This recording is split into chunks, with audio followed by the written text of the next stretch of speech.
if you're here, I think you know who Greg is, you know about his background. I don't want to waste time going through the whole story. If you want that, you can dig in to all the other places he's described what he's done in the past. Today, we want to dive into a couple things, and we're going to start with how writers can better leverage Reddit. I think it's a extremely underutilized platform for idea generation, market research, posting content, all this stuff. Greg's going to walk us through a little bit of how he thinks about unbundling Reddit opportunities there. And I'm sure that's going to lead to a bunch of cool kind of discussion. So that sounds like a plan. Let's get to it. Greg, why don't you give a quick kind of rundown of the way you see Reddit as both an opportunity source for products, writers, and we'll start there. Sure. So I prepared a little bit of a presentation, but I definitely want this not to be like a one-way vibe. No. So just feel free in the chat just to, as I go through this presentation, just to kind of ask questions. And then Dickie and Nicholas, I'm kind of relying on you guys to just like stop me, if that sounds okay. For sure. Okay, let me start sharing my screen. And I'll answer your question through that. Mining for gold in communities. Awesome. Okay, you're seeing it? Cool. Yeah. So a bit of background, just, in the state of social media, if we think about it, is awesome because we gave billions of people microphones, but you give billions of people microphones and it gets pretty noisy. And that's kind of the state that we're in. And that's why over the last few years, these communities have become the most comfortable way to converse. So basically, people have found refuge in places like Reddit, which we're going to talk about, in places like Discord, in places like Slack, in places like WhatsApp group. And that's why these are some of the most interesting platforms, both from a idea generation perspective. So like, how do you get ideas in terms of like how to write? From a people perspective, i.e., you're going to meet some really interesting people in here and you can connect with them. And number three, which to me is the most important in the line of work that I do, which is how do you come up with startup ideas that are going to work and that mitigates risk?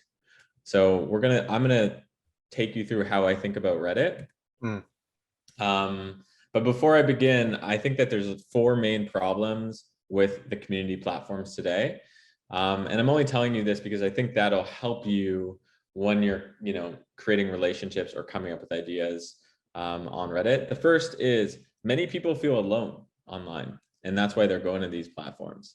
The second is a lot of these platforms, the power is in the hands of the platform, not the community.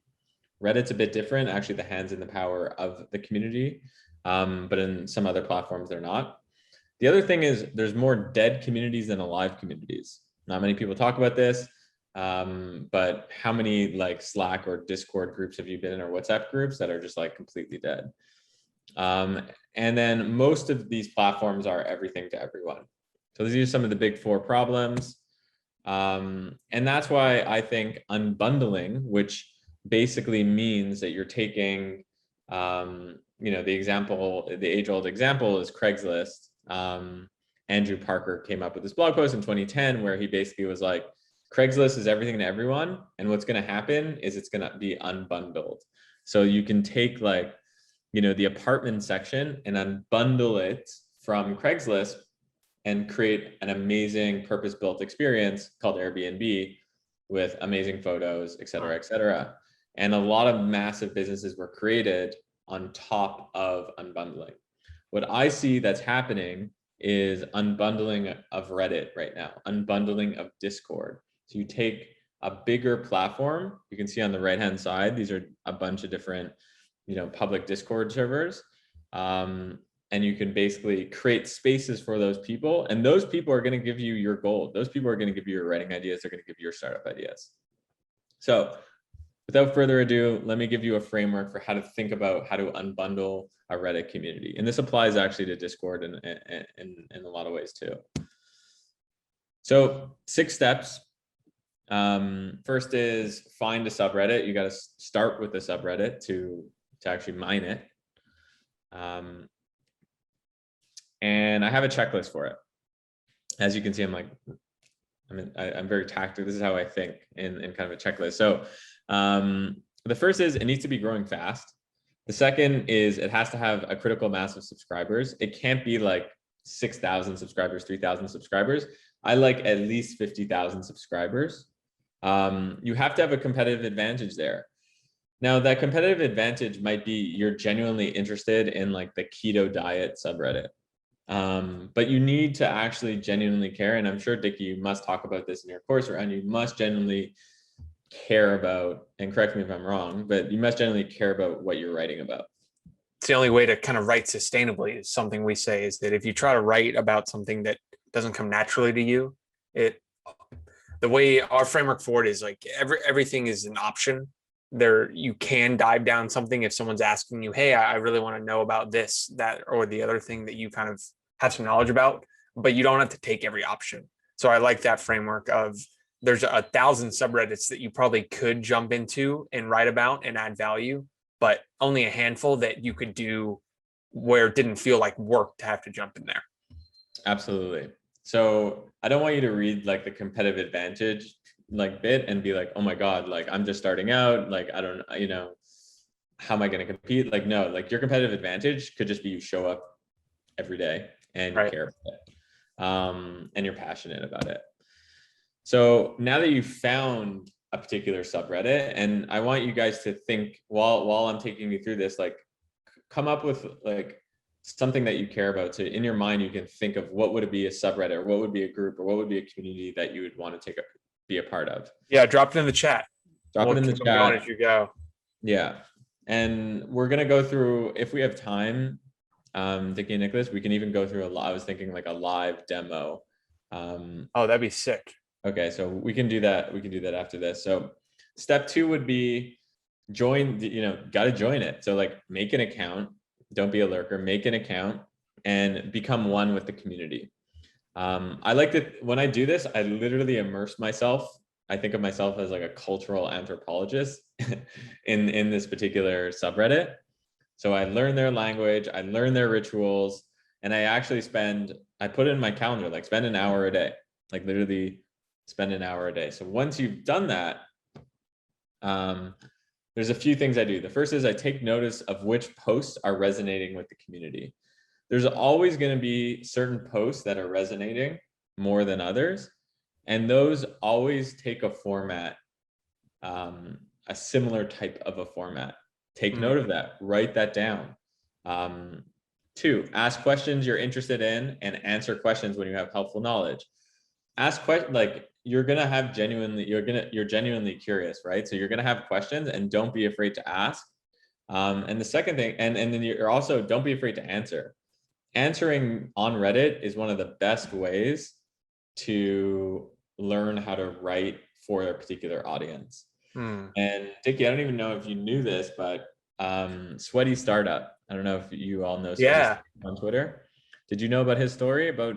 I know he spent a lot of time on Reddit because in his big kind of banger of a thread last year, people were like, how'd you learn to write like this? And he's like, spend enough time on Reddit where people give you no more than like 2 seconds of your time and you're going to learn to write concisely and effectively. Yeah. The first best way to learn how to write is to join your course. The second best way is to spend a lot of time on Reddit. And that's what Sweaty Startup did. He basically spent 1.5 to 2 years on the entrepreneur subreddit and was just like asking questions, writing answers, refining his approach.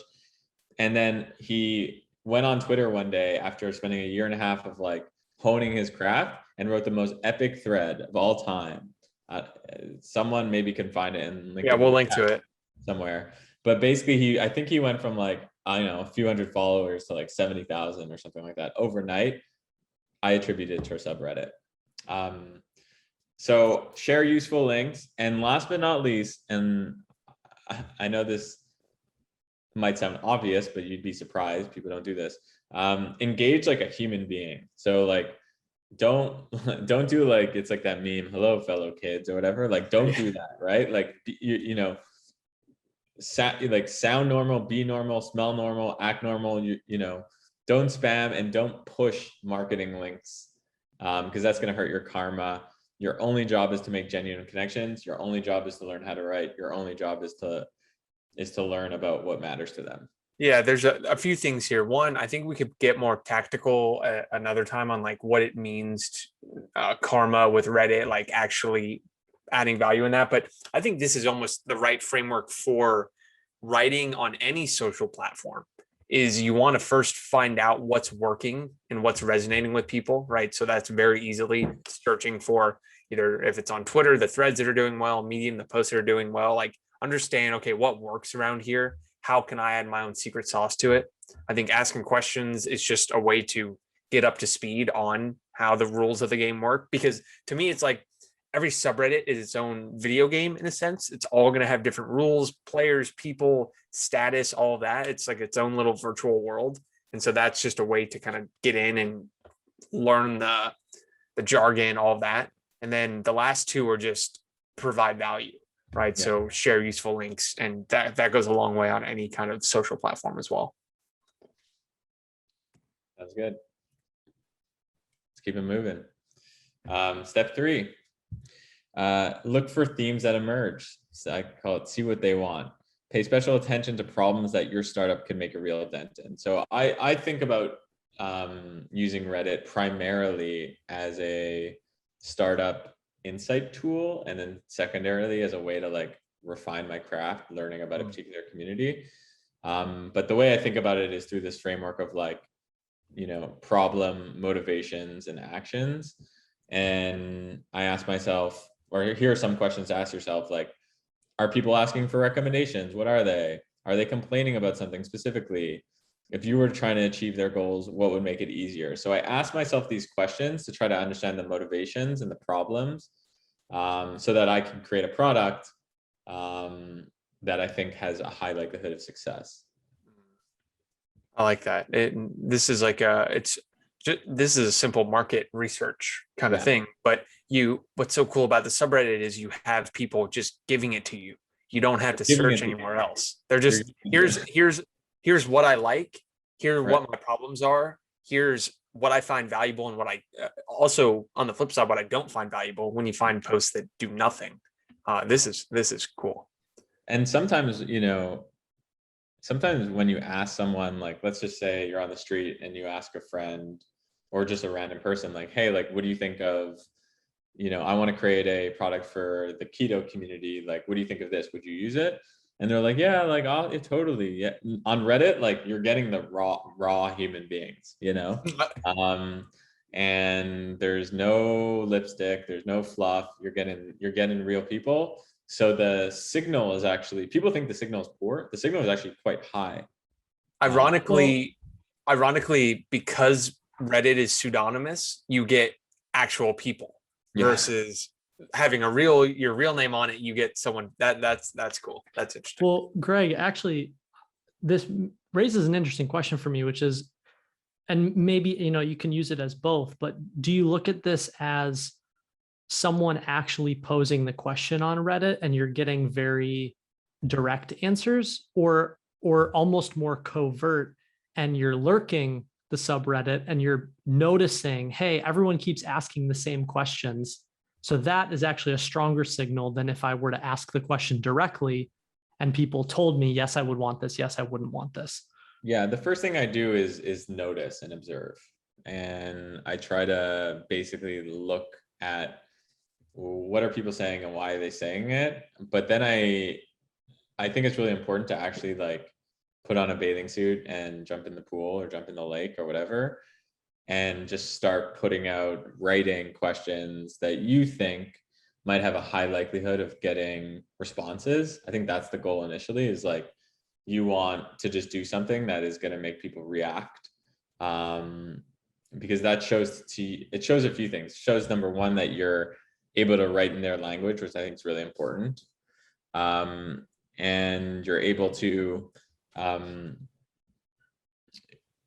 get response. I mean, it might be very helpful. It might be helpful for a future post. It might be helpful for a tweet. It might be helpful for a thread. It might be helpful for a startup. Yeah, and it almost from a copywriting perspective writes it for you because they're going to use their exact words, the exact Right. things they want, their exact problems, all that. Interesting. And I think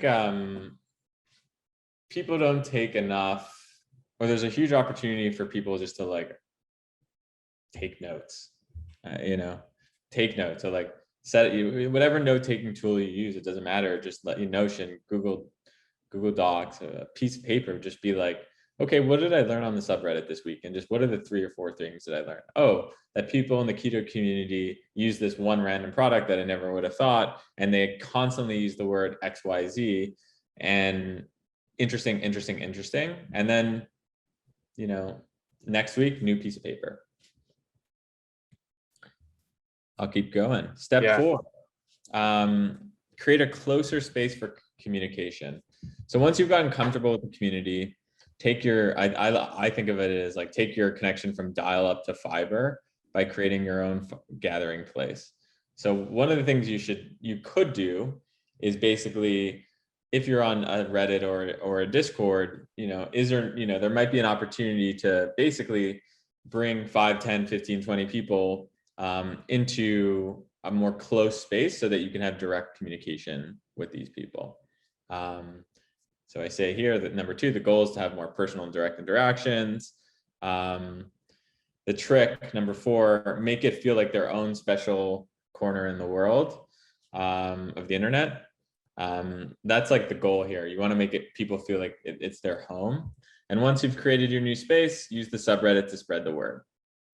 So I've kind of a question on this one, and it's something we think a lot about with kind of the Ship30 community. There's so many tools and platforms and opportunities and different things you can use to kind of build a community around it, but everyone has an interesting trade-off. Like Discord, for a lot of people and the older demographic, it's like good luck. There's just no way. Slack, you're competing with people's work oftentimes.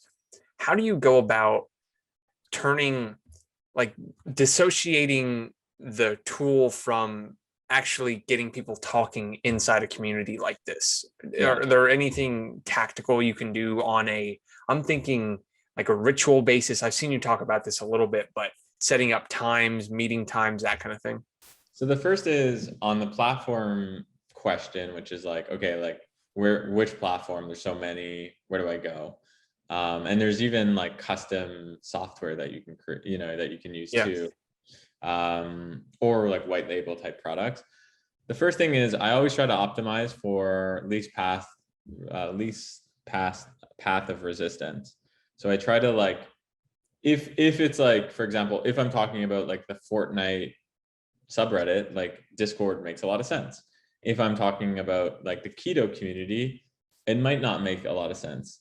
If I'm talking about like a financial subreddit, like a Facebook group might make a lot of sense.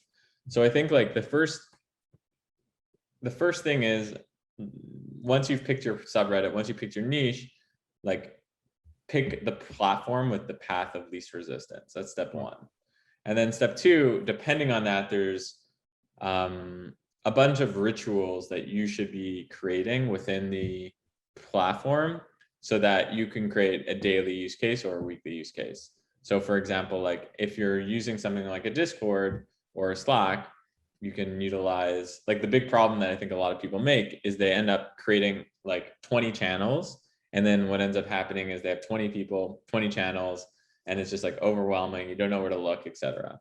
The people that do it the best have 3 to 5 channels, but they're very focused on the ritual. So for example, you might have like a good morning channel if it's a crypto in the crypto vertical. I'm sure a lot of you have seen like the GM meme that people use. That's like something that culture uses. Good morning. So every morning they go into this channel, they go into your space, they write GM, and then they might see something else, right? This is what I call, there's community design, which is how do you design the community such that people come back every day, which is setting up channels, setting up posts, coming up with rituals.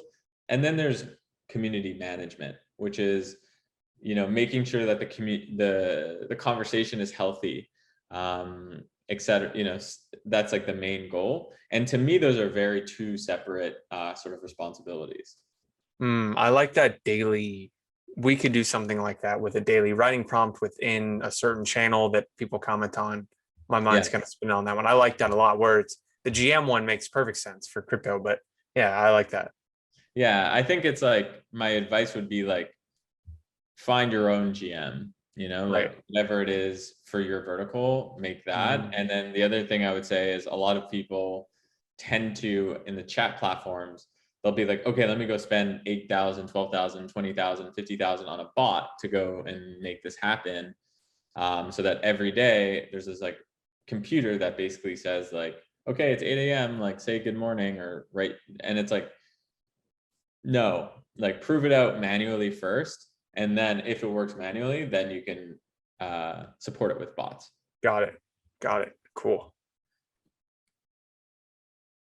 This is just, I call this build something for them. So like, at this point, you basically have a good idea of like what product you can build for them, but this can also be like write something for them. Step 5, write something for them, right? Like it's like you've dipped your toe in, but you haven't like, put your whole body in the water. Go write like a long form piece. Go write something that you think, could go viral in this community and try it out. Yeah, this is to me here. Is that the last step, or is there one more? more step. Okay. But yeah, I'd love to hear what you think of this. No, this one I want to see the next step because I'm encapsulating like my view of how this whole thing works. So let me see the last one. So the last one is basically once you've written something or you've built a product or you've done something for them, it's not like set it and forget it. So for example, if you wrote a post in the keto community about, your vision of the future of keto, and you post it and then you go back, you post it on Reddit, don't just like post it. And if it didn't go well, kind of just like, that was fun. Like, what's a V2 of that? Like, what did you like? Like, I think it's important to do like a post-mortem. So like once you've done it after 7 days, it's like, what did I learn? And now that you have this piece of content, or the content could be a startup, you can actually take that piece of content and go back to your intimate group and be like, hey, I wrote this piece about, the future of the keto community. I thought it was really good, but it turns out it didn't resonate. What would you have liked to have seen in this that I didn't cover? And that's when you have the opportunity to actually go and be like, okay, you're no longer just building a startup, you're co-building. You're no longer just writing a piece, you're co-writing pieces. So you have a community now to co-write with. Oh, Yeah, wow. Okay, this is cool. Go ahead, Cole. Yeah, the two things, I mean, we talk about this all day long in Chip 30, which is, it's astounding to me how many people with writing, for example, will write something, it catches fire, and then they just sit there and go, that was cool. Like that's the beginning that's not the end, that's the beginning, right? You should do it again and do it again and do it again. But I'm equally as fascinated by, I feel like Twitter, there's this whole build in public movement. And then, I mean, Greg, you're from this world and I have a foot in this world via ghostwriting too. But in Silicon Valley, it's almost like the antithesis of build in public. It's like build in private, build in secret, build in stealth, and then do this big grand reveal. Yeah. And it's really interesting seeing these two side by side. And, someone who's lived in San Francisco, you've done a bunch of angel investing, sold a couple companies, like, what's your perspective on those two models? And are we seeing a shift, or is it like both are just going to keep existing and it is what it is? Yeah, it's hard to give like a blanketed statement, but here's what I'll say. I'll say, I understand why Silicon Valley's mentality for the most part is like do a grand reveal, because like if you're building a mobile app and you've been venture funded to build a consumer social mobile app, let's say, or a consumer app, like there's no middle in mobile. You're either like the top 10 of the app store or you failed. Yeah. You failed. So because of it, it's very hits driven business. It makes sense that you would, I mean, I understand why you would want to basically spend a lot of time in private, not share your ideas, basically with a lot of people, keep it somewhat under wraps. And then do a grand reveal where you have a lot more moat and against competition. Now that's one end of the spectrum. The other end of the spectrum is like every day you're gonna like build it in public to the max. You're like live streaming every day. You're like tweeting 20 times a day. You're like, doing like Buffer, for example. Like I think they do like how much each employee gets paid and their monthly revenue and their basically investor updates. And I think like you have to decide where you fit in the spectrum and what feels right to you. All I can say is this. What I've noticed is when you work with a community, great things happen. And when you work in a silo, it's a black box. You it's don't a know what black you're going to get. box. Yeah. Like, can you build something amazing and an incredible business in 2021 in a silo? Like, yeah, I'm sure you can. But like, do I think it mitigates your risk if you're co-building with a community? I think so. Yeah, I mean, this is really the basis of Ship30's writing framework is writers used to retreat into the woods for 18 months and write their masterpiece, right? And now there's just no excuse to put something out there that the market isn't begging for, in a sense, because you have all these really easy ways to validate any idea bottoms up. And it's same with, I mean, I think writing and product building are extremely similar, and you can apply just about every kind of lean principle to that of getting started before launching quickly, iterating, all of that. So that to me, there's just no downside of getting your stuff out there early and building on it versus thinking, oh, I know, because really it's an ego driven assumption. If you think you know what product people really want without proof, or what writing people really want without proof, you're really just kind of making an ego driven assumption of I'm right. And then a lot of times that doesn't even come to market. And so you can never even disprove yourself. The downside is not a true downside. The downside is it is difficult as human beings for us to share our work with other people, period. And like, we all get butterflies in our stomach when we do that. And to co-build and to publish every day. And this is, you're basically signing yourself up for butterflies every day. And that's like what this course I think is about, right? Is just like getting past that. And my belief is that after a certain amount of time, those butterflies just don't show up, but there is a downside of like, you might have butterflies for 3 months, 6 months, 9 months, 12 months, a year and a half. And that's a difficult feeling to have every day you wake up. Yeah. But I also think that means it's almost an arbitrage if you can put up with it, because for so many people, that's like a gate. I think that's the reason everyone isn't writing and sharing all the knowledge that collectively they have, because 95% of them don't ever hit publish on the very first thing. Right. So it's like an activation energy that once you kind of overcome, you're just paying your dues. I think people, have you ever seen Mad Men? Like the TV show? Amazing show. There you go. Okay, we got one fan. Love it. I don't know if people in the chat have seen it, but basically it's a show. I think it's HBO. I could be wrong. Showcase, whatever.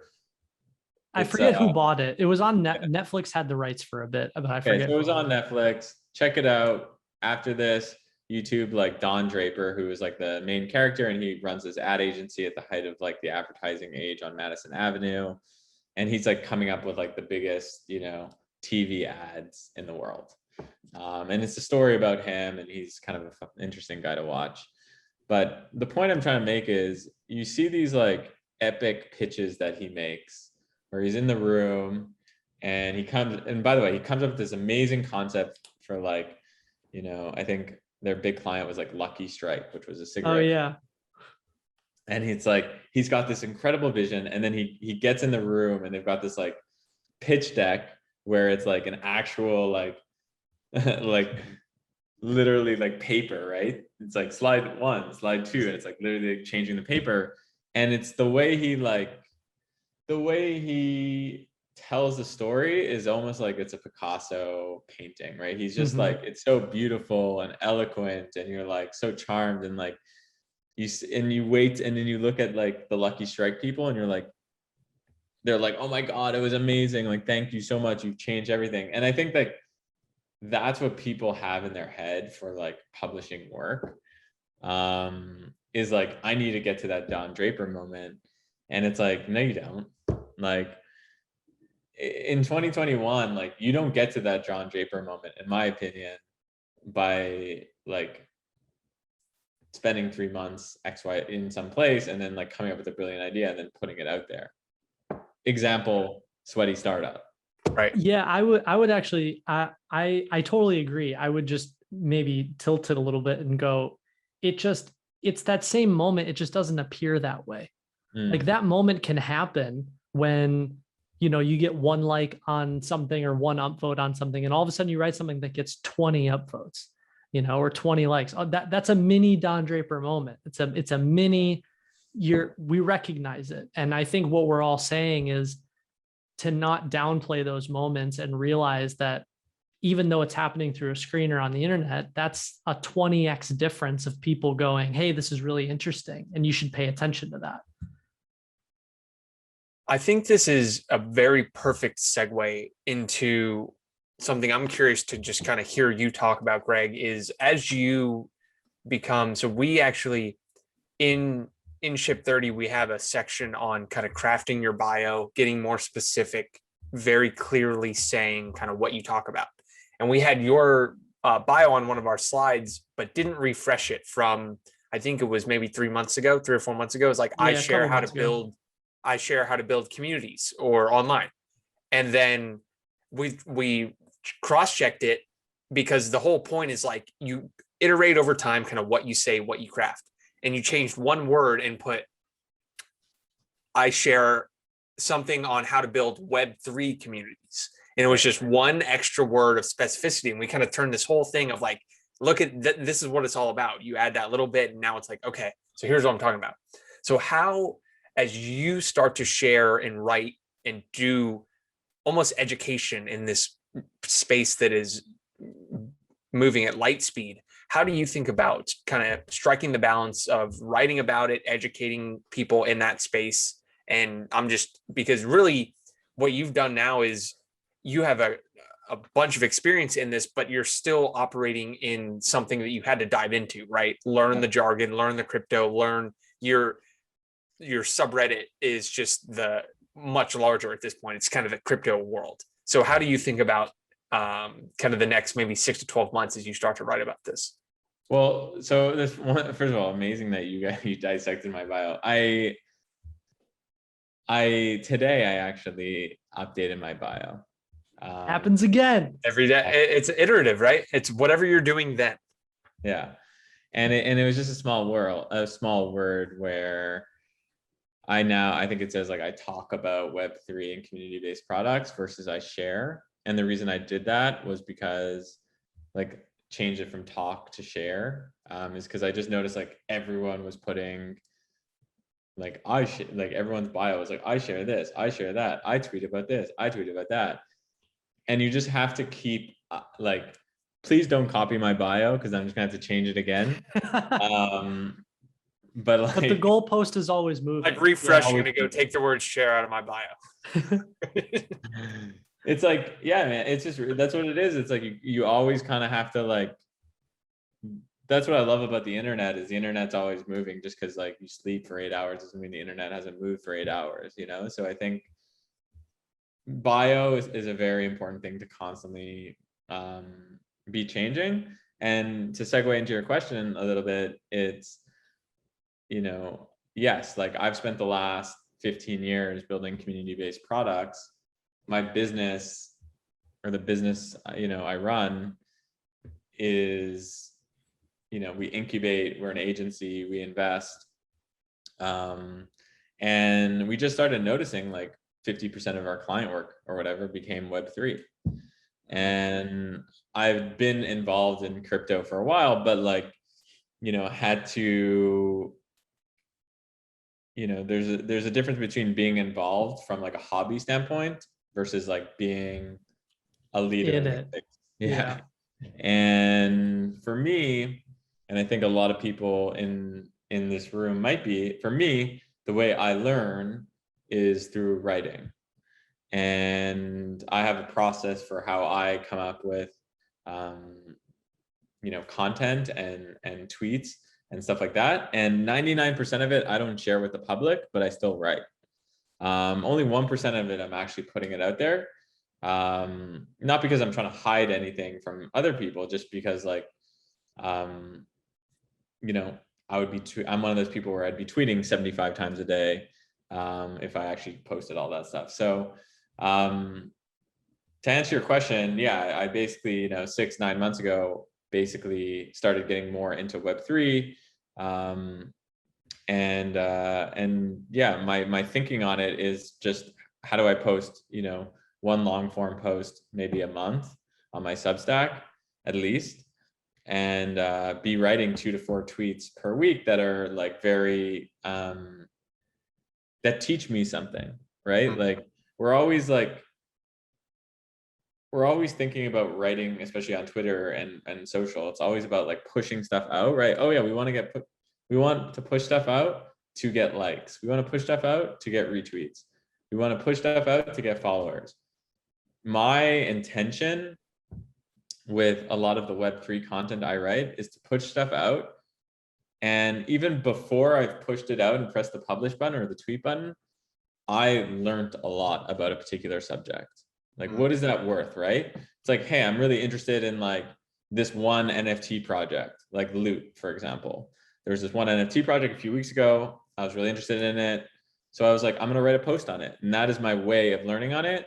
I almost like, anyways, that's my process. I'll stop yeah, I'm curious your perspective on that.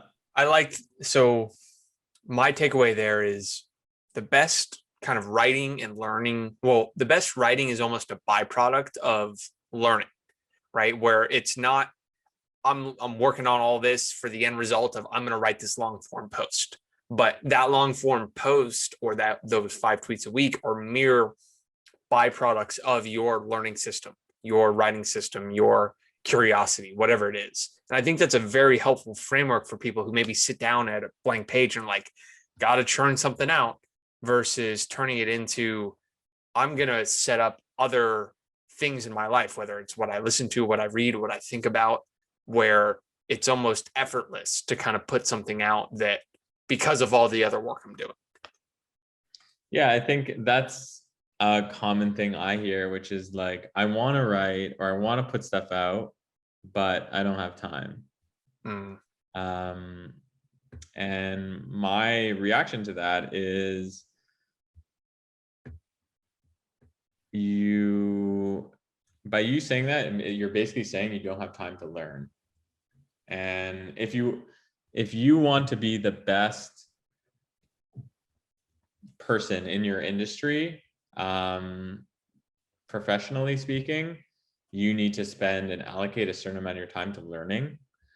And I believe that the highest leverage use of your time to do that is just by purely writing. If you decide to publish, that's on you. But I think that at the very least, everyone should be writing and most people should be publishing. Yeah, the publishing, I think, is just that little bit of credibility, or not credibility, accountability, where you're going to think clearer if you know you have to put it out, right? It's easy to hide by, oh, I'm writing, I'm thinking, I'm learning, blah, blah, blah. But it's like, oh, now I got to go actually show people. That's a little bit of skin in the game and takes it to a new level. And the byproduct of that is you're actually going to understand it. It's also the feedback loop, which is like, you want to be the best possible writer. And the beauty about platforms like Twitter is like once you amass more than 2,000 followers or 1,500 followers, you will find out pretty quickly if something resonates with people or doesn't. And you'll also figure out when you're wrong because they'll tell you really quickly. Exactly. Even more so than when you're right. That's right. All right. So my takeaway here, just putting a pin in the Reddit overall, and your framework for that was, it seemed like Reddit was simply a tool to do research on a general framework for any kind of either product or thing you want to write about. So that to me was my big takeaway. Was it's this, I'm going to immerse myself in the niche. I'm going to learn the way they do things. I'm going to figure out what their problems are in their specific language. I'm going to figure out what they've tried, what they're interested in. And then I'm just going to work to solve that. And potentially the tool with the tightest feedback loop for doing that is Reddit. Is that kind of your understanding of it? That's exactly right. Do you think we have 2 or 3 minutes for me just to share my screen again and show? Oh, absolutely. We got, Okay. I think we'll go for 15 more at least. So I'm game to take it wherever. Cool. So I'm going to share my screen. I was thinking it could be fun to go into a subreddit and basically, oh, sorry, we couldn't load the post. One second. That's weird. Maybe they got banned. This is a great subreddit, by the way. I heard. Maybe Reddit's down. Is Reddit down? If Oh, Twitter's wow. down. Oh, How it's down. serendipitous. Well, not a good time to be unbundling right now. Damn. Okay. So, well, what would you have done if you stepped into that? Well, so yeah, exactly. We can just talk about it. So on the right-hand side of Reddit, there's of a subreddit, a lot of the subreddits have something which is called Flare. And what Flare is essentially a filter that groups the most interesting, the most most popular posts, basically. So like, it's the moderator of the community that's being like, hey, there's a lot of posts in this category. I'm going to make it easier for people just to like filter through it. So the example I was going to use is FATFIRE, which is stands for financial independence, retire early, and FAT in front of it just means that you have more than $4 or $5 million. So it's this group of people who have more than $4 or $5 million. It's a really fast growing subreddit. It's got a couple 100,000 people. And if you go to the Flare for that subreddit, you get a really good sense as to like the motivations and the problems of that subreddit. So for example, I think one of them is like the path to FATFIRE. So, you know, one of the things I do there, what does that tell me? It says that of the couple 100,000 people who are in that subreddit, maybe 150,000 of them are not actually in FIRE. They don't have more than $4 million. It's a lot of money, right? So there's an opportunity potentially to write for those people. Like, how do you become the path to FATFIRE guy or girl, right? And looking at that Flare, you can really get a sense for, or a bunch of those flares as to the identity of a lot of people and their motivations. Not many people look at that. So that's one thing to pay attention to. Second thing I always pay attention to is at the top of the subreddit, there's, you know, best of all time, last year, few months, top of the day. You should be checking this quite frequently because it's going to give you a sense to what's trending in a particular community. And that'll give you a lot of content ideas. So sometimes you'll actually get content ideas for, like, let's just say in the FATFIRE community, maybe it was created 7 or 10 years ago. You could actually look back like, hey, 10 years ago, what was the most popular post in, 2012? And maybe someone hasn't written about that, and maybe you can bring that back. So there's a lot of ways where you can actually look at Reddit, both from the not so distant past, but also the past, to come up with startup ideas, but also to write. Those are the two things I think I would highlight. And I guess the last thing is just like, I would have just taken you through, Yeah, I mean, those are two really big So ones. my thought on the flare is you're diving into a community and saying even this specific community is trying to be everything for everyone. Yes. I'm going to get more specific and say it's not Fat Fire, it's the path to Fat Fire. Yeah. And you could even go from there. It's the path to Fat Fire for 20-year-olds and 40-year-olds, right? Mhm. People who, God, I mean, the number of hyper specific things that you could build something like that around using Reddit Flare, my mind is just on fire right now thinking about that, because you have this aggregation of people that you think are specific, but the real value is going to get even more specific than just a subreddit. Yeah, Yeah. Greg, I don't know if you agree with this, but I mean, I feel like there's just an overwhelming underestimation of how specific you can get with a Mm. problem, with a category, with whatever it is that you're writing about. Like, I feel like every time I talk about that with people, we talk about this in chip theory all the time too, is, people's assumption is like, oh, that's too small. Mhm. I don't want to pursue that because that's too niche, that there's not enough people there. And then it's not until you start going down the rabbit hole where you're like, whoa, not only is this way more for me to even eat, like I can't even eat everything here, but Mhm. even if 100 other people did it, we wouldn't all be eating it either. I mean, do you feel the same way? Yeah, I think it actually relates back to our conversation around butterflies in your stomach. I think if you're an artist, if you're a maker, if you're a creator, you're an entrepreneur, you you are motivated. Like everyone here, for example, is here because they're here to learn and they're here to challenge themselves and they're here to better themselves. And people like us don't like when other people think or perceive us as thinking too small. It's like Hmm. that's what I've noticed, at least. That it's like if we're gonna fail, we want to fail because we failed. We don't want to fail because someone's you chose too small of a niche. Oh yeah, you just And I think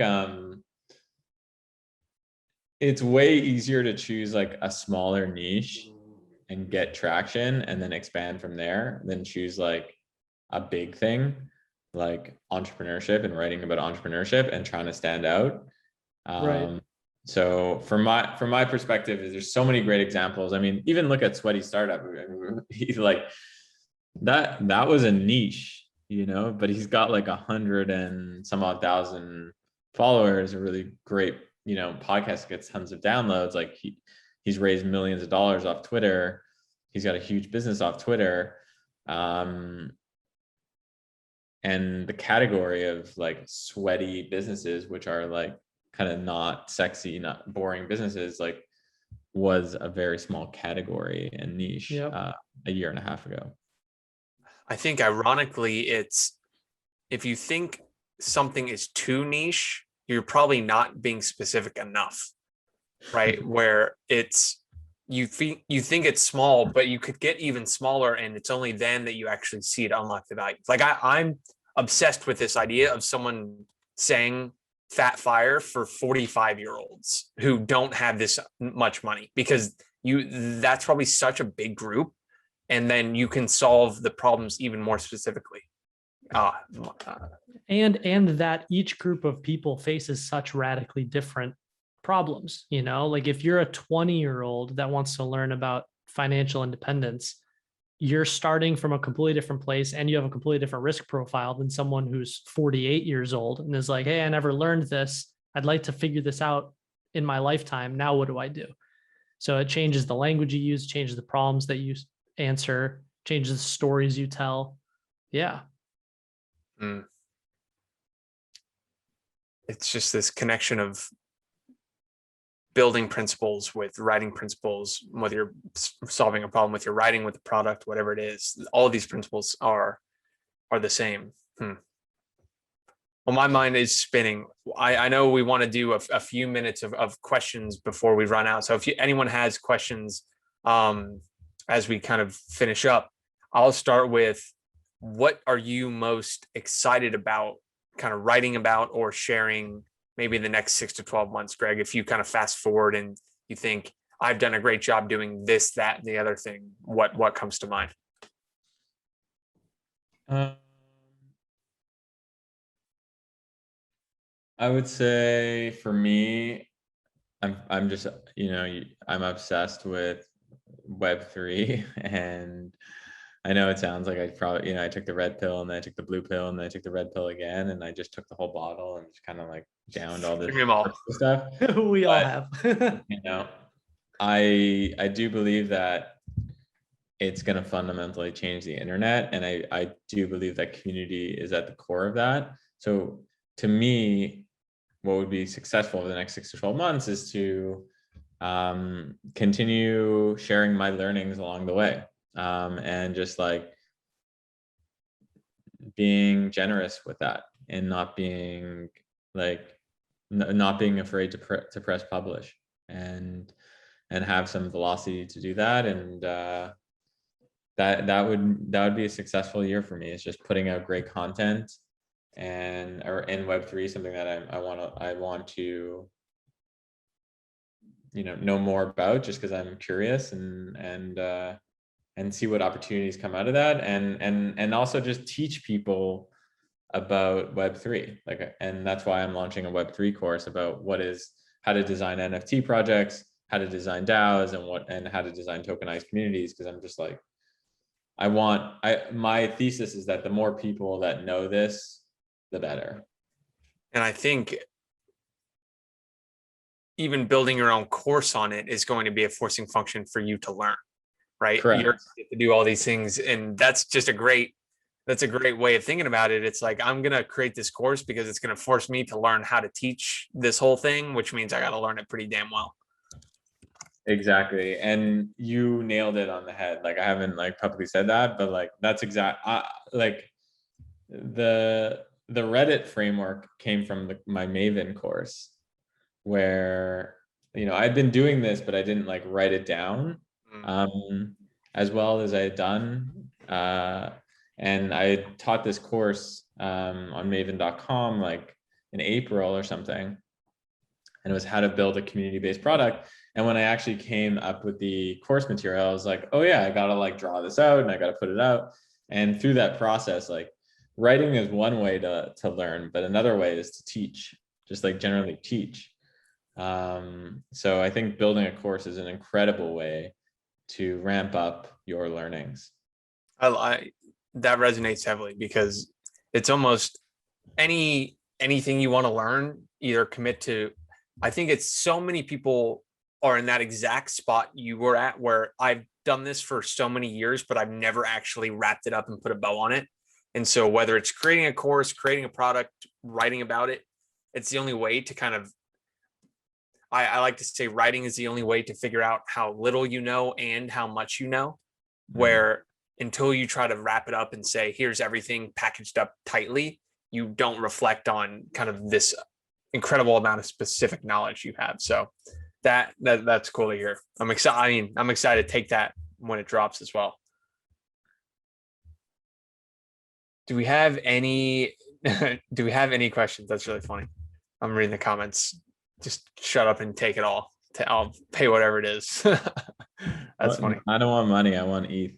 That's right. Yeah. Only an ETH, which is, I actually saw something hilarious. It's like ETH is winning because it's not pricing in dollars. It's pricing in ETH, which is pretend internet money. Right. Versus if it was in dollars, you're like, hell no, I'm not paying that. But it's like a 0.04. Sure.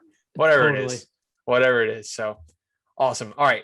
I think we'll finish. This is a great question to end on for people who are Web3 kind of curious.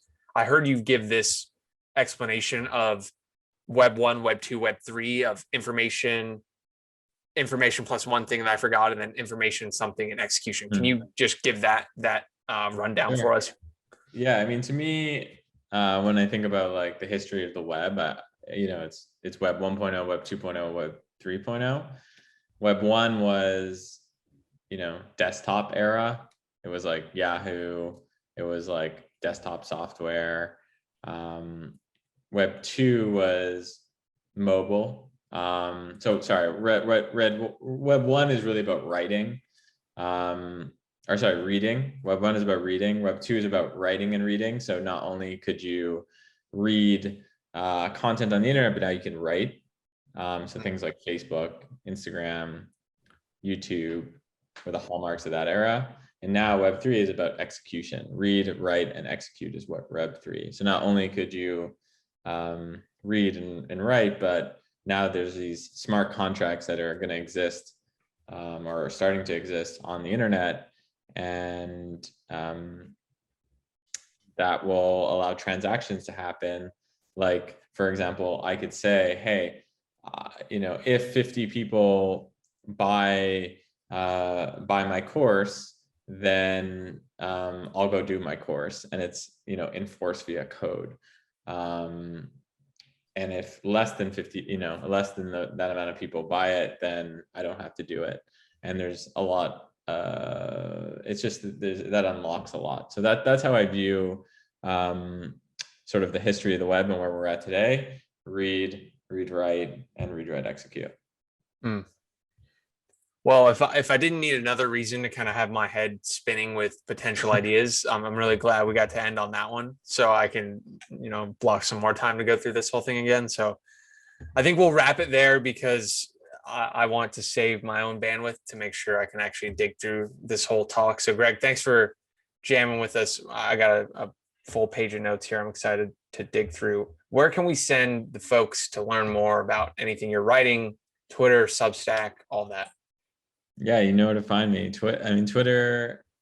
Maybe I'll put my Twitter link in. I got it here. Okay, Right. cool. Boom. Boom. I'm on Twitter, and I got my Substack there too. Is that late checkout? Yeah, exactly. Oh. And yeah, find me on the internet. There we go. Can't wait to read what you all are writing. Awesome. All right, everyone. Well, thank you for joining. This will be recorded if you're watching the recording right now. I hope you enjoyed this as well. And I think that's all we got for today. So I think everyone give some thanks to Greg for showing up and dropping all this knowledge. If you got a golden nugget takeaway, drop it in the chat too. I don't have room in the text box to do that, so we'll figure it out. But Greg, thanks again. Cole, thanks again. Thanks everyone. Thanks, Greg.